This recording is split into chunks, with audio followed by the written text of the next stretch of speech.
Hello and welcome back to ShameOver. I am so glad you're here. Today is going to be more of a Q&A.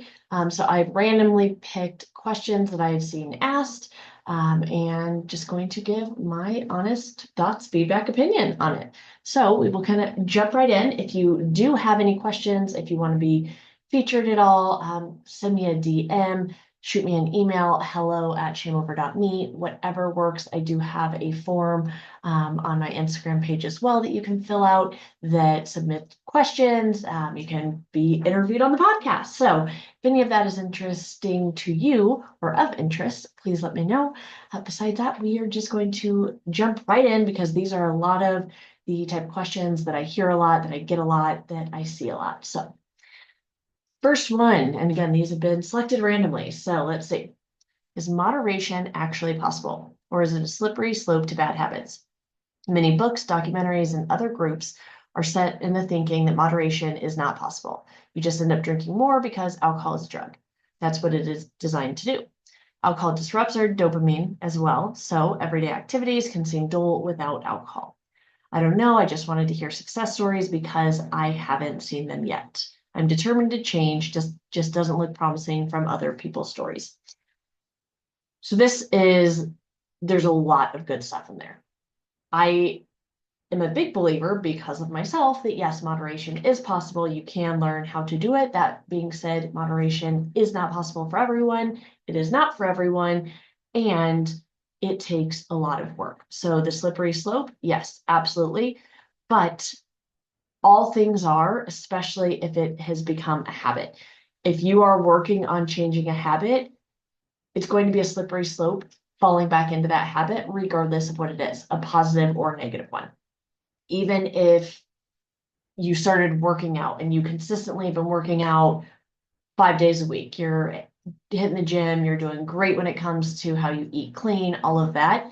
If you have an injury that puts you out, you get sick, you're out of the gym for a week, 2 weeks longer, that's a slippery slope. You're going to be falling back into some of those habits that you had previously because you're not able to go to the gym. You're not able to get that frustration out or move your body, or, especially in the cases that it is an illness or an injury. So a lot of things can be a slippery slope. You are definitely onto something when it comes to the dopamine. Dopamine is something that we are essentially in kind of a crisis about it because of these things right here.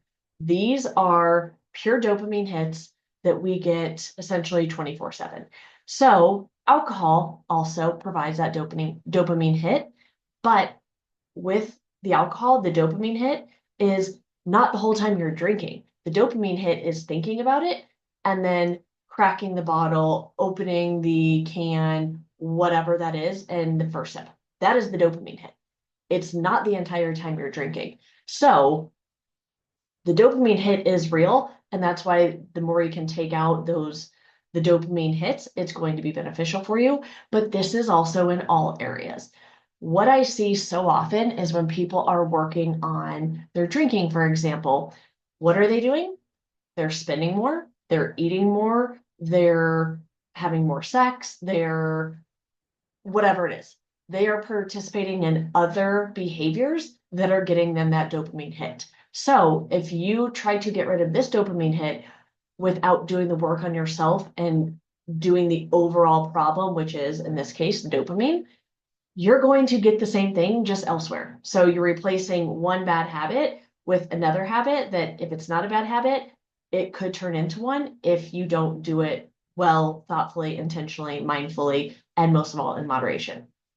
So when it comes to drinking though, yes, alcohol is a drug. Alcohol is designed for you to not want just one sip and be done. If it were, we would not all be here, right? The first sip of alcohol that you had probably tasted pretty horrible. You kept going back for it. So it is designed for that purpose, yes. But working on the dopamine levels in your own life in all areas is what's really, really, really going to help there. So focus on that because you are aware of that piece of it. That being said, the dopamine and actually what you're getting from alcohol outside of the dopamine, that's, it's basically a two-pronged thing. So make sure that you are understanding the difference there. But as you are working on this alcohol moderation, this journey, make sure it is not just moving over to another area in your life, because that is when you nailed it. You are just reaching for that dopamine hit, not anything else. So hopefully that helps. But yes, I truly believe in my soul of souls that moderation absolutely is possible for a lot of us. Again, not everyone, but for many of us, it is. All right, next question. My drinking is getting out of control again. I managed 2 to 3 days alcohol-free in a row. However, I'm not able to moderate when I do drink. I'm creeping up to 1.5 bottles of wine when I do. Scared to death how much I am punishing my body and worried about permanent damage, but I'm still struggling to moderate. I'm going to try a reset and have a few weeks alcohol-free, then have a plan when I do drink. Any words of encouragement and advice are greatly appreciated. One, great work just showing up, being aware of what your current consumption looks like, and trying something different that does kind of jolt you in a sense, because it sounds like that's what you feel like you really need. I'm a believer that we truly know what's best for us deep down. We are the only ones that know if moderation is for us or not. Honestly, deep down, we know. And if it comes to right now, it's when you are drinking, you're not able to moderate, it sounds like. The alcohol-free days, getting those in, especially 2 to 3 in a row, that's amazing.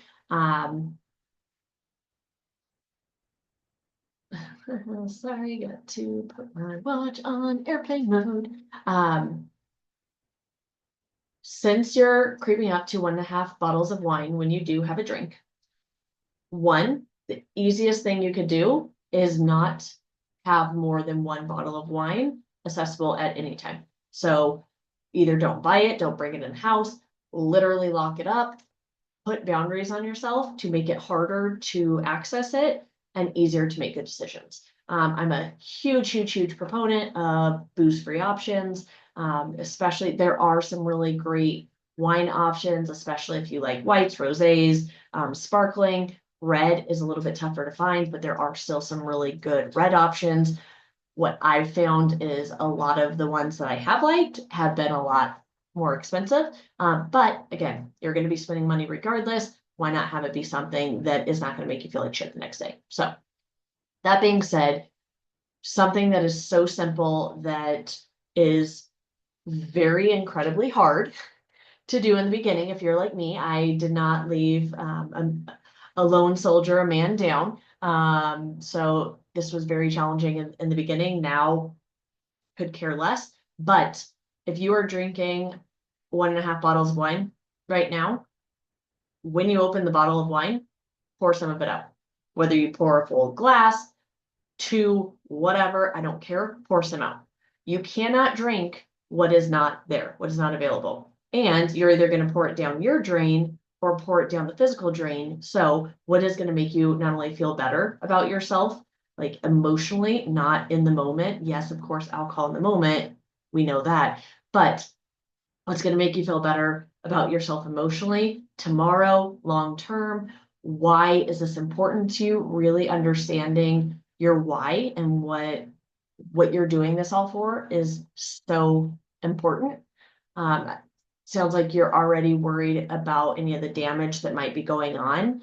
Alcohol absolutely does damage our bodies, our brains, our everything.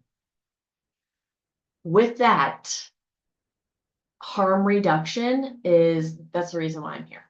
I was one who never wanted to not drink.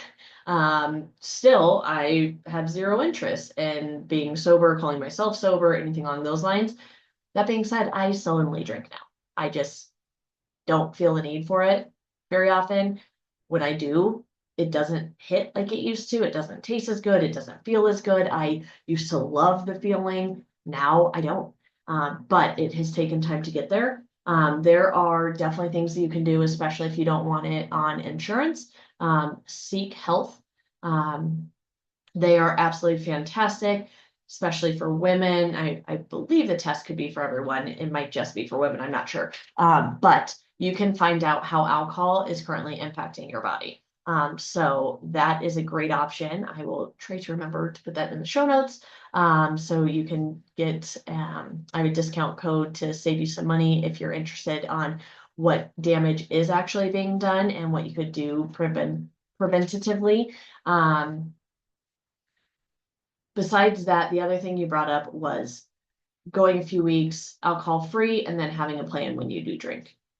Regardless, have a plan always, even if it's a backup plan that you don't have to follow, have a plan that you know that you can pull out, that you can look at. I always recommend doing it in your phone so you know what works for you. You know what tools, what tricks have helped you previously, what makes it easier for you to either prolong drinking, putting it off, ending earlier, alternating throughout, whatever. Make sure you have a toolbox that is full of different tools you can try at any time, but knowing what works best for you. Going alcohol free for any period of time is great. It is absolutely going to be good for you mentally, physically, emotionally, spiritually, all of the things. That being said, if all you're doing is white knuckling it and not doing work on yourself during that time, you're going to go right back to those habits the second that you start drinking. So really focusing on taking that alcohol-free time and doing what I call filling your emotional cup before you fill your physical one. A lot of this is through your PS list. P equals anything that brings you pleasure. S equals anything that helps reduce stress.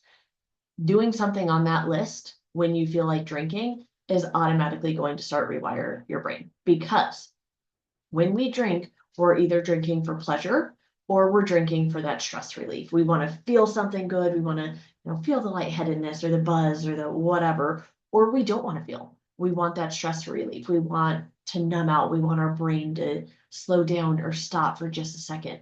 So doing something on your PS list first, or in this case, if you are taking time off, doing something on that list instead, your brain is going to automatically start slowly but surely rewiring. So when you're having those feelings, the first thought is not alcohol. Alcohol for a lot of us is very habitual, meaning it is mindless. We are not being present. And that is why it's so easy for us to not have our off button and not be able to stop once we've started. Alcohol already, that is the purpose of it, to lower our inhibitions, making it easier to keep going. But we are also using it so mindlessly that it's basically just a double whammy. So being mindful and really focusing on filling your emotional cup before you ever fill your physical one is going to be a game changer. There you go. Next question. I drink 3 bottles of wine a week, Wednesday, Friday, and Saturday. Would love to cut down, but find it difficult. Any advice? Look at half bottles of wine or lower alcohol wine. I would grab it for you, it's right up there. But Arlo, for example, is one that I love. I know Kim Crawford, Decoy. There are so many different alcohol, or I should say wine specific options out there that are less alcohol. So if you are having 3 bottles of wine right now and you want to cut down, you can take the advice I had earlier where you're pouring out wine immediately. So you're not encouraged to drink the whole thing. That can help, especially when, it is kind of a willpower thing in the beginning. And that is why you need to do it early on. Making sure that you're not keeping additional stuff so that you do start opening more, because then it can do the opposite and then you'll be actually drinking more than you were. But pouring some out immediately, even a half a glass is going to help. So pouring it out, having half bottles instead of full bottles. A lot of places, I was even at Costco or Sam's last weekend. They even had a couple small bottles, the half bottles of wine. So that's a great option to have. You're going to be having 2 glasses instead of 4 to 5 glasses. That's huge. The lower alcohol wines, they'll also be low calorie. If you see that, the reason why it's lower calorie is it's less alcohol. The calories are all in the alcohol. So Getting a lower calorie option is going to help you there. The other trick that you can try, get a small wine glass instead of the big, beautiful ones. I know Olivia Pope and Scandal and a bunch of other shows, movies, glamorize like these big, gorgeous glasses. We are actually going to drink more when we have these big, beautiful glasses that we're drinking out of, because it's this huge glass and it doesn't have that much wine in it. At least visually, it doesn't look like that much. So our bodies, our brain is telling us, oh, that's not much. You can keep having more. If you have this small little glasses, if you look a lot of places, especially in Italy, a lot of Europe actually, but they do not have these big fancy glasses. A lot of times they're really small glasses. The pours look huge, even if they're the typical 5-ounce pour, but our brains are thinking that we're drinking more, we're getting more out of it, and we're more satisfied. We're less likely to need more from it. So get a smaller glass that you're drinking out of, smaller bottle, less alcohol in the wines that you are drinking. Any of those are going to help you start cutting back and having less. Hopefully that helps. All right, next question. I feel like a failure. I managed to do sober October, but going back to my old routine. I don't understand why I just cannot moderate properly. This to me sounds like sober October was probably a lot of white knuckling or completely distracting yourself, removing yourself from social obligations or typical life, and not necessarily doing the work, as I like to say, but putting yourself in your normal life circumstances. Because this is one of the reasons why I hate sober October and dry January and all that shit, and why I focus more on reduction is getting it out entirely for a period of time, again, is amazing. What's not good is when it triggers that black or white, all or nothing mentality, because it encourages us to binge. I cannot tell you how many times people have, like even now, anyone planning to do dry January, they're probably drinking more, knowing that, well, not going to be able to drink in January, so I got to stock up. Even if it's not an actual thought, subconsciously, it is there. So getting over that all or nothing mentality is going to be number one.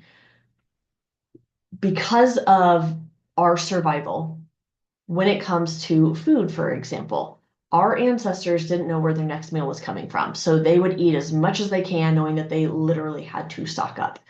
This was for so many different things, right? We are not in a place to where we have to do that anymore. That being said, it is still in our genetic makeup that we have that all or nothing. We've got to conserve and make sure we have everything that we can.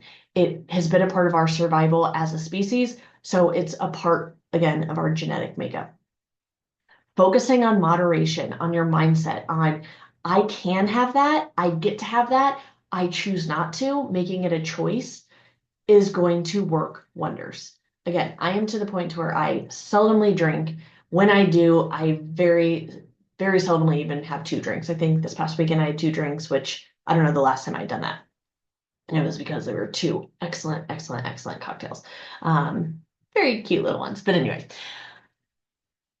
I was the queen of the all or nothing. Like diet starts Monday. Okay, so what am I doing up until Monday? I am binging. I am eating everything because I'm never going to be able to eat it again, right?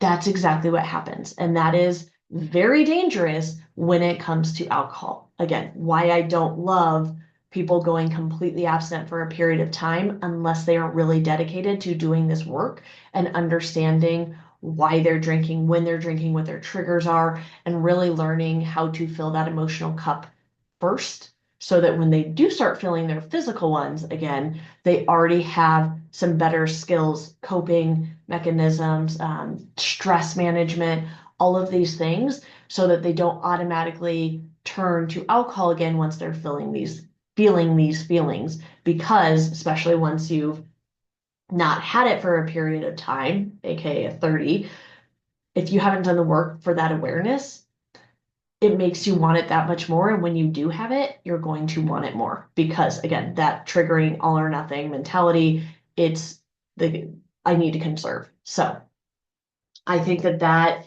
is one of the biggest things you can definitely focus on, especially if you're looking to participate in Dry January, for example.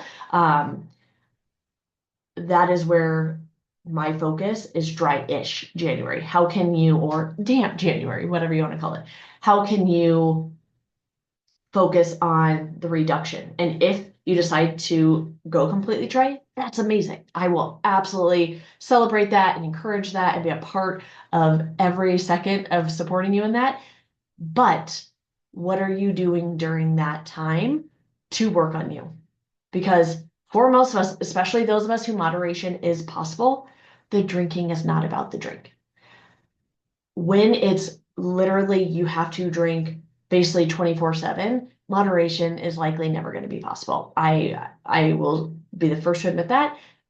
I'm never going to tell anyone that because again, I'm a very big believer that it needs to be your own personal choice and you know deep down in your mind what is best and correct and right for you. But the harm reduction piece, if the drink is not about the drink, which it is for most of us, that is where moderation is actually possible. But the big part of that is doing the work to make it possible. So, all right, next question. Oh, yeah. And Dry-ish January is starting. So if you're at all interested, go to my website. I don't even know what it is. It'll be in the show notes. There you go. ShameOver.me. It'll be on there. It will also be linked in my Instagram at Lose the Hangover. So feel free to check that out. But it is always a great time. And I will be taking a break actually after Dry-ish January. So might be the last time to get in while things are how they are. So just FYI there. All right, next one. Hello, I'm looking for some advice. I can go days, weeks, months without alcohol, no problem at all. My problem is when I do have a drink, I can't moderate and drink until I black out pretty much every time. Any tips on how to moderate consumption? This is not being able to find your off button. I have a whole nother talk on that, which actually, yeah, that's separate. I do have a whole nother talk on finding your off button, but right now we'll focus specifically on moderation. So my go-to, if you take away nothing else, when it comes to moderation, what really, really helped in the beginning for me was I came up with drink like a player. So P, plan and prepare. A lot of times we'll kind of come up with a plan like, oh, I'm going to drink. In this case, you really don't drink, but then when you do, you go all out. So you might say, I'm going to drink 2 on Friday, 2 on Saturday, but then you end up having 8, right? You might have the plan as far as, hey, this is what my numbers are going to be, but there's no preparation on how to make that happen, how to stick, how to set yourself up for success. That is the same as basically saying, oh, I'm going to go on a cruise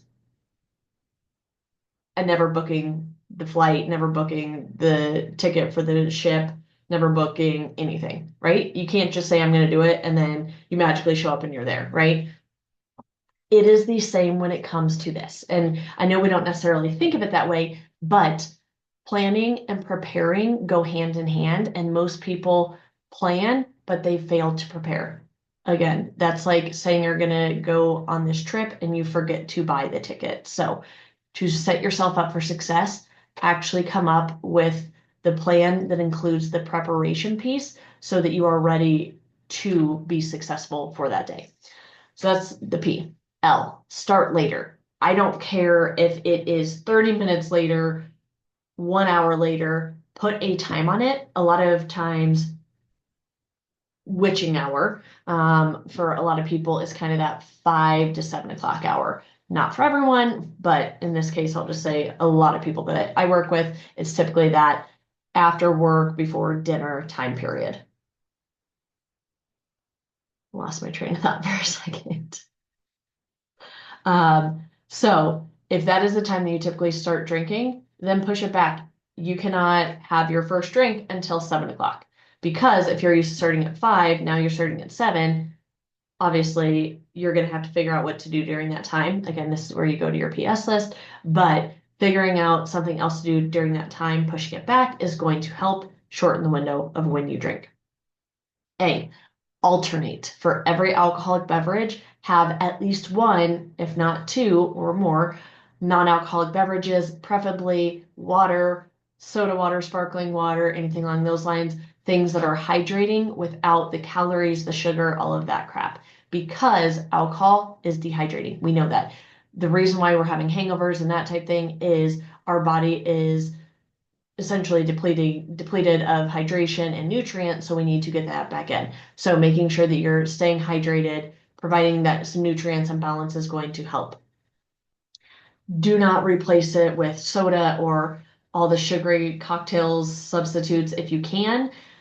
If you're drinking that in place of, great. But don't have alcohol, sugar, alcohol, sugar. You're still going to feel like shit the next day because of all the sugar and just, that's going into your system. So really focusing on hydration during that time. Why? Know your why. Why is this important to you? Why now? Do you just not want to feel like crap tomorrow? Or is it something much bigger than that? E, eat, which again, ladies, for you might be hard. I know I was taught like you don't eat because then you feel it quicker.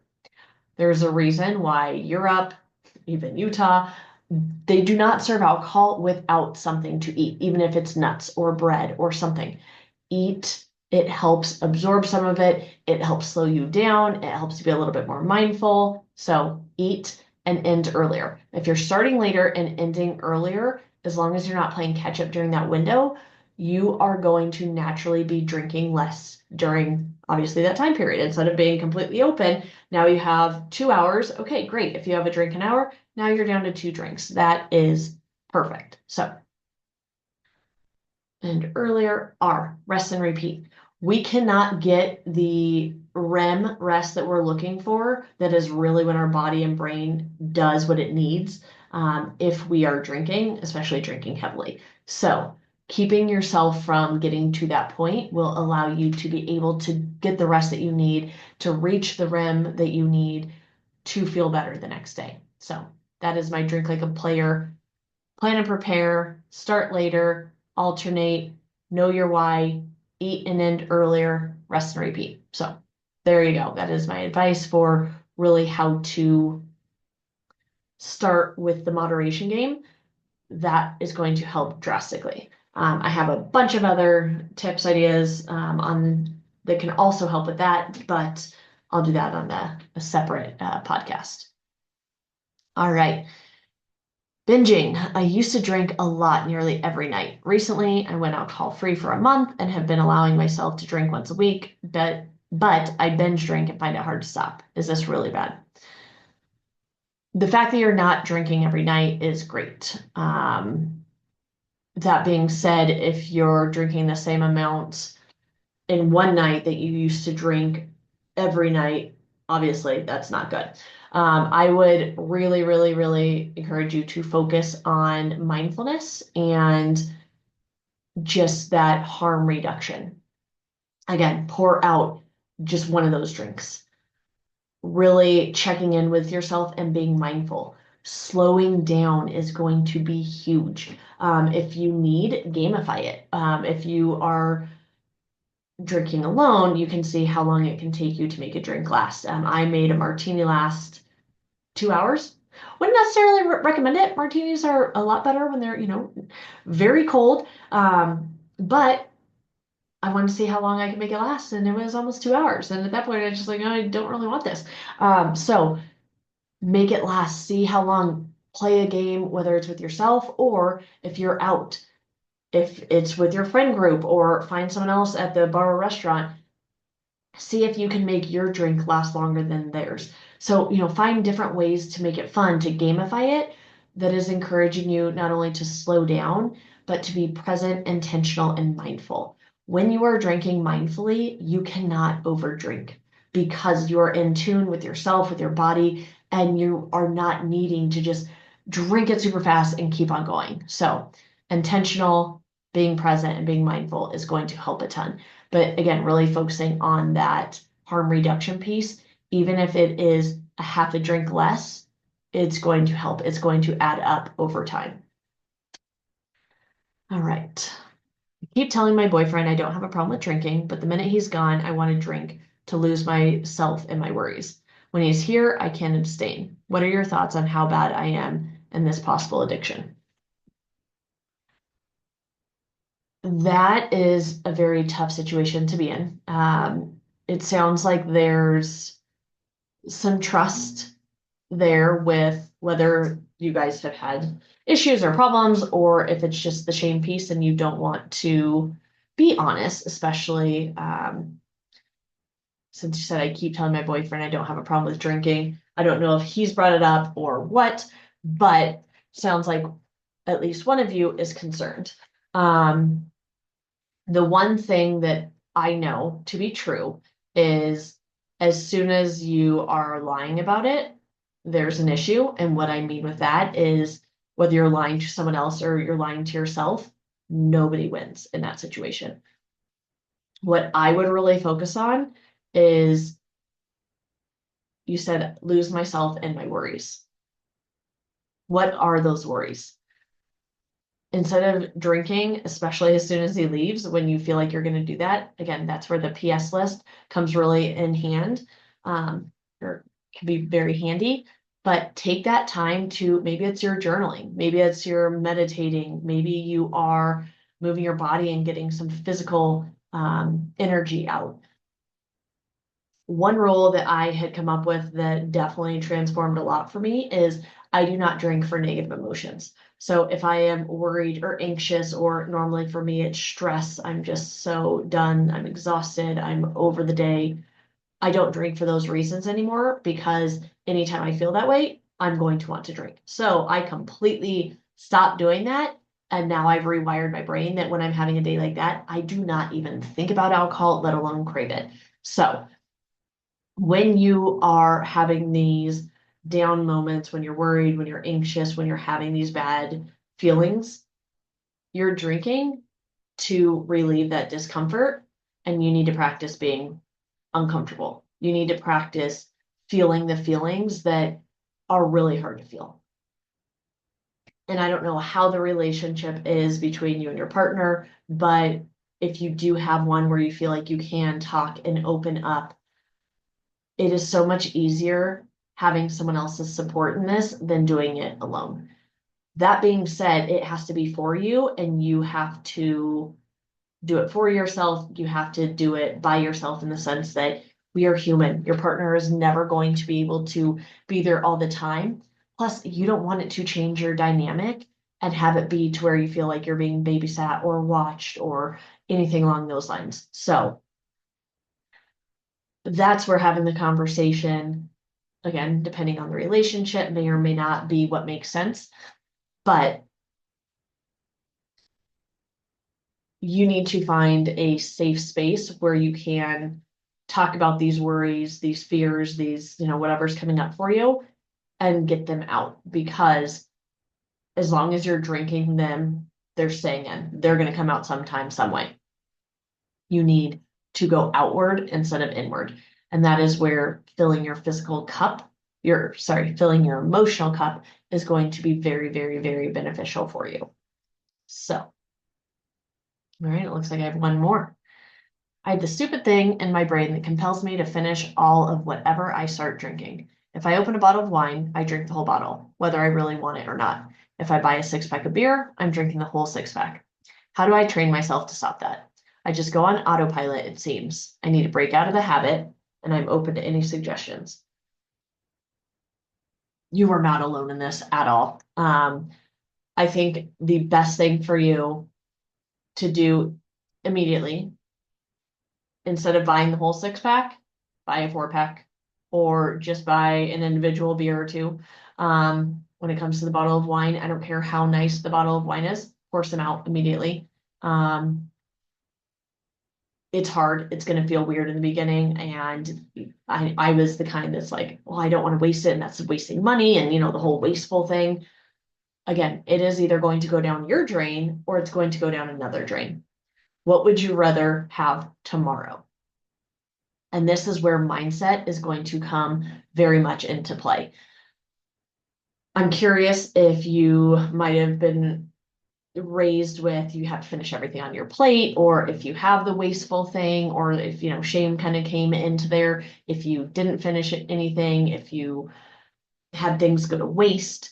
A lot of that could be stuff that really happened as you were growing up, whether you remember it or not, or are conscious of it or not. But a lot of times when we have that mentality, it's holding on to that all or nothing thing again. And there is some sort of underlying fear that you need to have it all, that there's not going to be enough.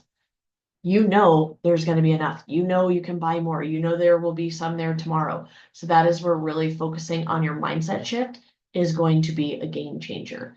And there are amazing apps like Insight Timer. It's free. They do have a paid option, but I've never used it. I love the app and all the free stuff that I have from it. There's other apps, but really focusing on mindset and focusing on not only the growth piece, but what is the word I'm trying to look for? This is what having two kids does too. Fries your brain entirely. Really just giving yourself affirmations, mindful talks, whatever, that are letting yourself know that abundance, that's it, abundance mindset. That there's always going to be more, that there is enough. You don't have to drink it all. There is plenty to go around type thing. So I think working on an abundance mindset in all areas is going to help a ton. Again, you can do that through journaling. You can do that through mindfulness or meditation practices, through affirmations. But that self-talk is going to be huge for you. So with that, again, if you have any questions, if you want to submit for the next round that I do this, please send me a DM at Lose the Hangover on Facebook or Instagram. Otherwise, you can send me an email, hello@shameover.me. Go to the website, shameover.me, whatever works. But hopefully these were helpful questions to have answered. Would love your thoughts. What's coming up for you? Anything that's been hard, any aha moments, I want to hear. So like with everything else, if you like this, please like it, share it, go rate it. Reviews, sharing, commenting, liking is the only way that I can grow, that I can continue doing this and help more people every day. I truly believe that working on this is not just for you, but you are going to basically make a difference generations to come. So the work that you are doing is important. It does not go unnoticed. And I want you to focus on that. And every day is just showing up. Some days are going to be great. Some days are going to be hard. Some days are going to suck. We know that. But it's all about, are you continuing to show up even on those tough days? That is where, again, this mindset piece and focusing on the good, focusing on the growth is going to help so much. It's all about every win, every little win. I don't care how micro it is, that adds up to the big piece of the pie at the end of the day. So again, with that, please like, share, subscribe, rate and review. If you want to give it 5, that would be amazing. But besides that, hopefully this was helpful too. And hopefully we will see you again next time on Shame Over. See you soon. Cheers.